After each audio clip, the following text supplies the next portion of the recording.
These belong to me now," Amanda declared, her manicured fingers trailing over my mother's antique jewelry box. She turned to me with a smirk that made my blood boil. "After all, I'll be the new Mrs. Harrison soon." I stood in my family home's living room, watching this 26-year-old woman brazenly claim my inheritance while my husband of 15 years, James, just stood there nodding like a puppet. My name is Olivia Harrison, and at 42, I never expected to find myself in this absurd situation. "The jewelry stays with me," I said calmly, though my heart was racing. The antique collection wasn't just gold and gems. It was 3 generations of my family's history, pieces my grandmother and mother had carefully preserved and passed down.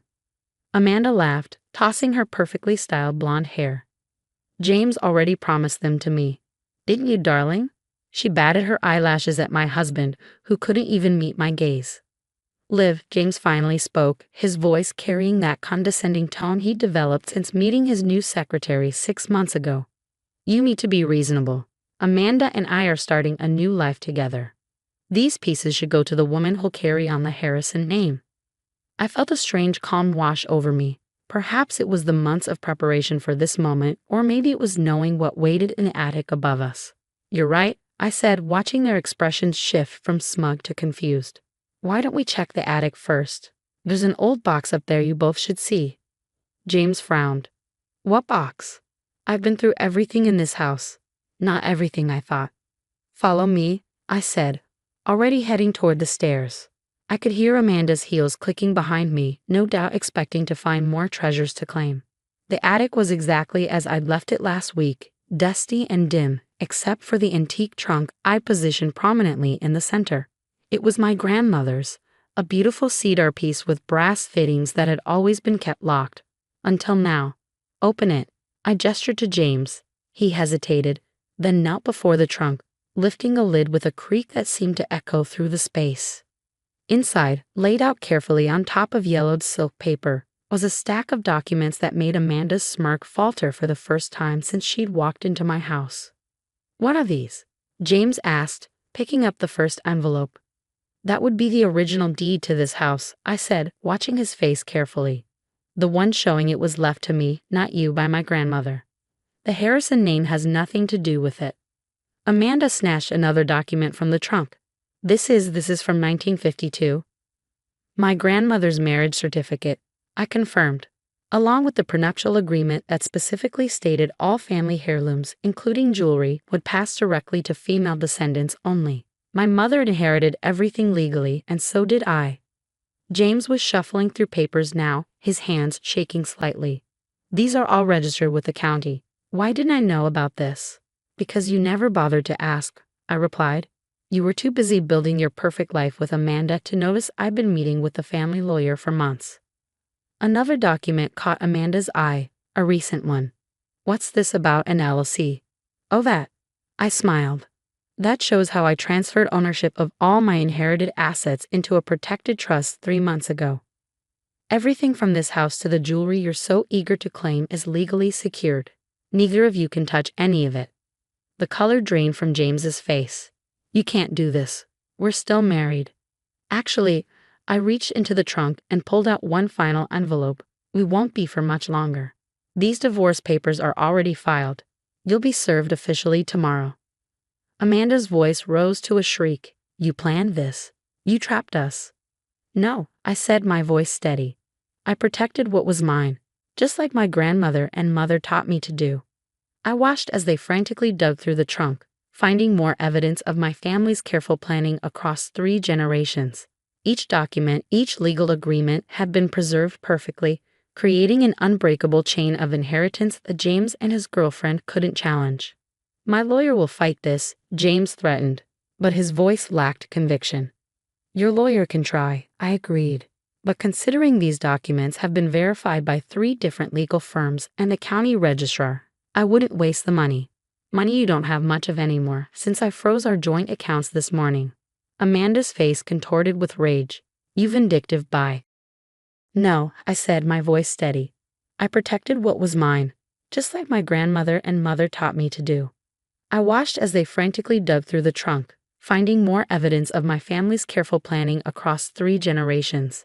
Each document, each legal agreement had been preserved perfectly, creating an unbreakable chain of inheritance that James and his girlfriend couldn't challenge. "My lawyer will fight this," James threatened, but his voice lacked conviction. "Your lawyer can try," I agreed. "But considering these documents have been verified by 3 different legal firms and the county registrar, I wouldn't waste the money. Money you don't have much of anymore, since I froze our joint accounts this morning." Amanda's face contorted with rage. "You vindictive bye." "I choose your next words carefully," I cut her off.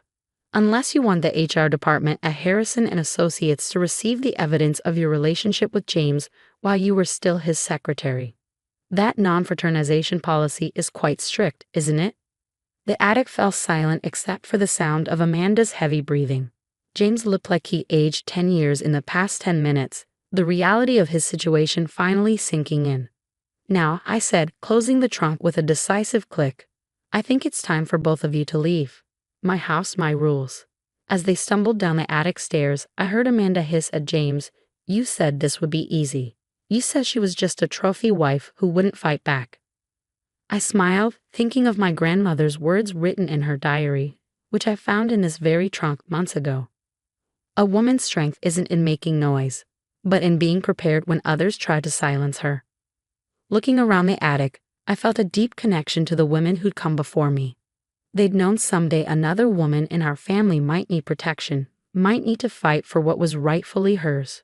They prepared everything, preserved every document, created every legal safeguard possible. The jewelry box downstairs wasn't just a collection of precious stones and metals.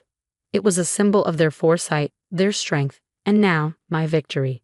James and Amanda could plot and scheme all they wanted, but they'd never understand the power of a legacy protected by generations of careful planning. I heard the front door slam, followed by the sound of James's car starting up. Phase 1 was complete. Now it was time to show them exactly what else that antique box in the attic held. Secrets that would make today's revelations look like child's play. The next morning, I sat in my study surrounded by the contents of another hidden compartment I discovered in the antique trunk. My grandmother had been more clever than anyone realized. There was a false bottom containing documents that even I hadn't known about until last night.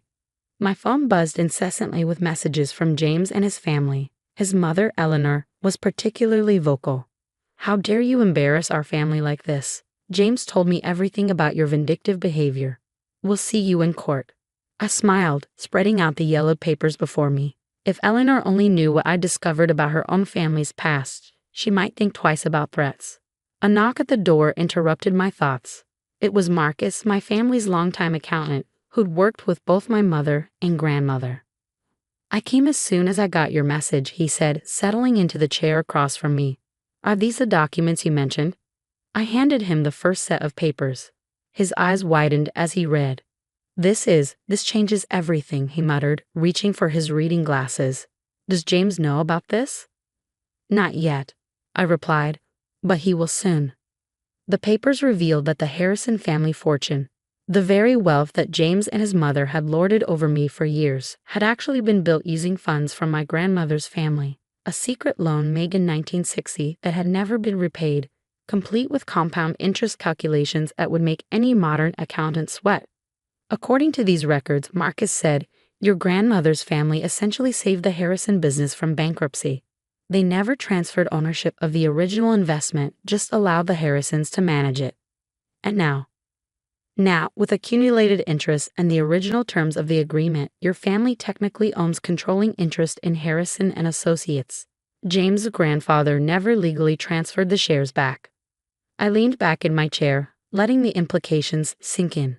No wonder my grandmother had kept these documents hidden. She'd been protecting both families from a truth that could destroy everything. Just then, my phone buzzed again. This time it was Amanda. "James is devastated.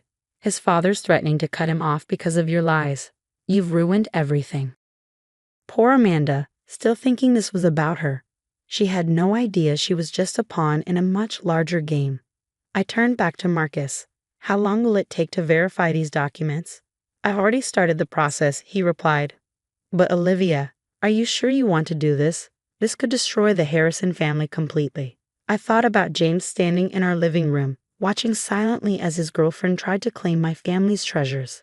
I thought about Eleanor's years of subtle digs about my modest background, never knowing her own family's success was built on my grandmother's generosity. They need to understand what they're about to lose, I said firmly. Set up the meeting.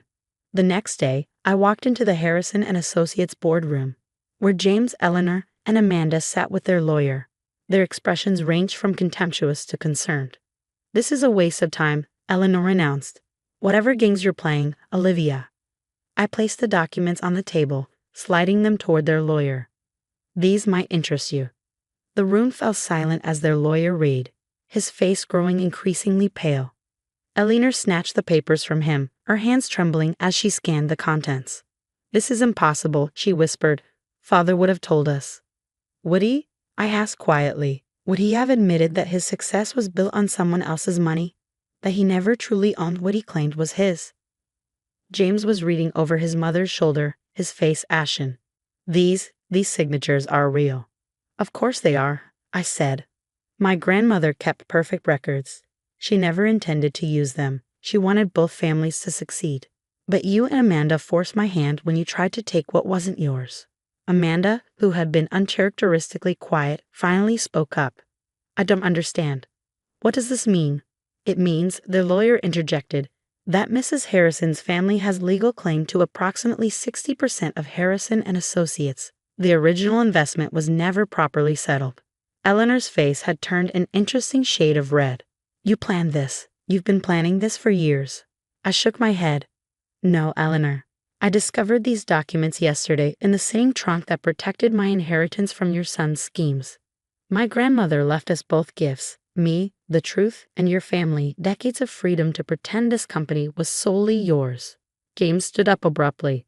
"What do you want? Money? The house? Name your price."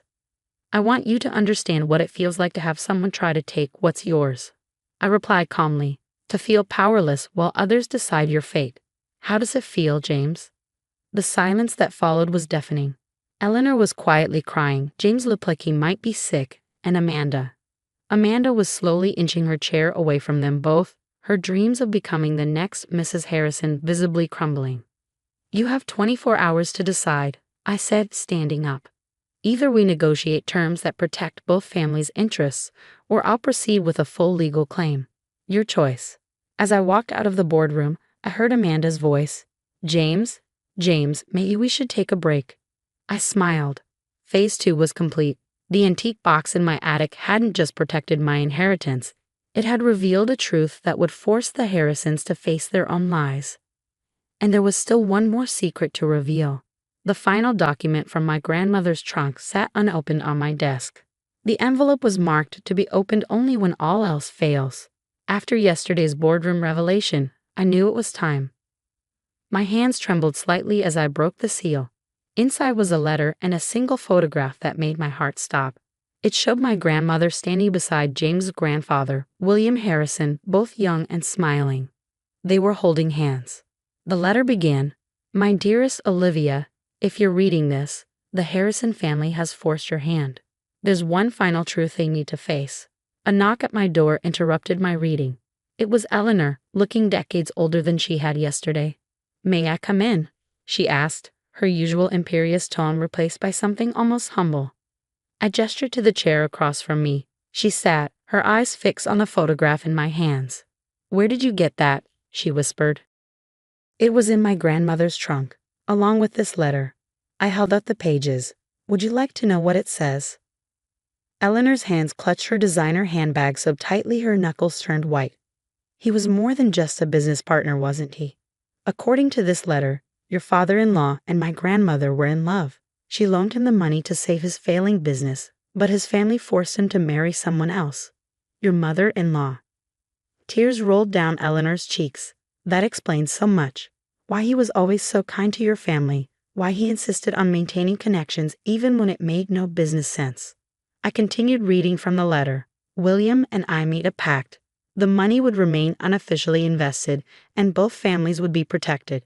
But if his descendants ever tried to harm mine, the truth would come out. "James needs to know," Eleanor said quietly. "This might be the only thing that will make him understand." As if on cue, my phone buzzed with a text from James. We need to talk. Alone. I agreed to meet him at our old spot, the garden pavilion where he proposed 15 years ago. When I arrived, he was already there, looking lost and defeated. Amanda left, he said without preamble. Said she couldn't handle the drama, couldn't handle being part of a family built on lies. Ironic, I replied, considering she was helping you live one. He winced. I deserve that. I deserve all of this. But what I don't understand is why my grandfather would leave us vulnerable like this. I handed him the photograph and letter. His hands shook as he read, his face growing increasingly pale. They were in love, he whispered. All this time, our families were connected by more than just business. Your grandfather wanted both families to prosper together, I explained. He never intended for these documents to be used as weapons. That choice was forced by you and Amanda. James sat heavily on the pavilion bench. I've ruined everything, haven't I? Not just our marriage, but my family's legacy too. Not yet, I said. There's still a chance to fix this. Not our marriage, that's over, but the legacy both our grandparents tried to protect. How? We restructure the company, equal partnership between both families, just as they originally intended. We honor their vision instead of fighting over control. James looked up, hope flickering in his eyes. You do that? After everything? I'm not doing it for you, I said firmly. I'm doing it for my grandmother, for your grandfather, and for the legacy they wanted us to preserve. Over the next few weeks, the restructuring was finalized. The Harrison family learned to share control. Amanda disappeared to chase some other wealthy prospect, and Eleanor became an unexpected ally, helping to implement changes that made the company stronger than ever.